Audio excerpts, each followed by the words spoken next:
देवर्षि नारद ने परिचय कराया। उन्होंने कहा ये देवराज इंद्र है। तो लोमश ऋषि ने पूछा कि कौन से नंबर के देवराज इंद्र है? बोले कौन से नंबर? कौन से नंबर? तो बोले कि साहब ये चक्रवर्ती सम्राट भरत है, देवराज इंद्र का पद इनको मिला है, पूरे धरती पर इनने कब्जा किया है। बोले नहीं, आप बुरा मत मानिएगा। बोले ऐसा है कि जो मेरे शरीर के लोम हैं वो एक ब्रह्मा जी की आयु के बाद समाप्त हो जाते हैं। एक ब्रह्मा जी के नीचे जो है 250 इंद्र आते हैं, उनके अंदर में 250 बार इंद्र बदल जाते हैं। और बोले अभी मेरे शरीर के 25 ही बाल झड़। तो बोले ये 22,500 के करीब जो इंद्र हैं वो आकर के चले गए। तो मुझे कभी कभी याद रहता नहीं कि कौन से नंबर के इंद्र आए और कौन से चले गए।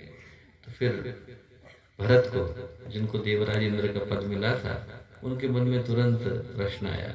उन्होंने कहा कि आपको यहाँ पर पानी योग्य क्या लगता है ऋषिवर? बोले जब मैंने हजारों बार हिमालय को बनते और बिगड़ते देख लिया, हजारों बार यहाँ पर समुद्र को बनते और सूखते देख लिया, तो मेरी दृष्टि में यहाँ पर पाने योग्य एक ही है कि व्यक्ति को भगवान का साथ मिल सके। और यदि वो व्यक्ति को मिला तो उससे बढ़कर के सौभाग्य उसके जीवन में दूसरा कोई आ नहीं सकता है।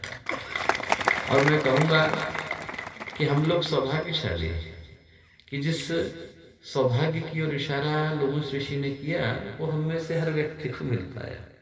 गुरुदेव से जुड़ पाने के नाते जो सौभाग्य हमारे हृदय में आकर के खिंचा, गुरुदेव से जुड़ पाने के नाते जो सौभाग्य हमारे जीवन में आकर के घटा, वो ऐसा सौभाग्य है जो न जाने कितने वर्षों के पुण्य के एक साथ प्रकट हो पाने पर व्यक्ति को मिल पाता है। मैं अभी थोड़े दिन पहले ही कहानी सुना रहा था। गुरुदेव के जो पुराने शिष्य रहे, यहाँ पे तो बैठे ही हैं बच्चे, उनके दादाजी के समय के, तो प्रत्युष के दादाजी के समय के रमेश चंद्र शुक्ला जी हुआ करते थे। और उनका एक छोटा सा स्थान है, बिहार में आप जाएं, पटना के पास स्थान है, पुराने लगभग सभी लोग जानते हैं। गुरुदेव के साथ चला करते थे, एक ही व्यक्ति की टोली थी, लंबा सा शरीर था, दाढ़ी थी उनकी, और गाना गाते थे, बुढ़ापा आ गया कैसे जवानी क्यों नहीं आई। सभी लोग पुराने जानते हैं।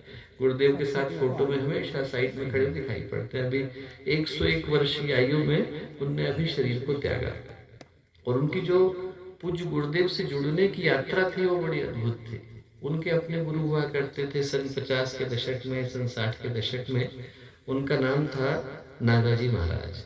उस समय के बड़े प्रतिष्ठित संतों में से एक थे। उड़िया बाबा, करपात्री जी महाराज, हरि बाबा, आप में से सभी लोग जानते हैं। सन 40, 50, 60 के दशक में बड़े पवित्र आत्माएं हुए, उनके समकक्ष थे। उनके जो शिष्य थे संत पथिक जी, उनकी समाधि शांति कुंज के अपने ब्रह्मवर्चस के ठीक सामने। तो संत पथिक जी ने कानपुर से लेकर जो अठूर का क्षेत्र है, इसमें न जाने कितने स्कूल खुलवाए। और वो जो गीत है हम लोग सभी गुनगुनाते हैं, एक तुम ही आधार सतगुरु, उनका लिखा हुआ था।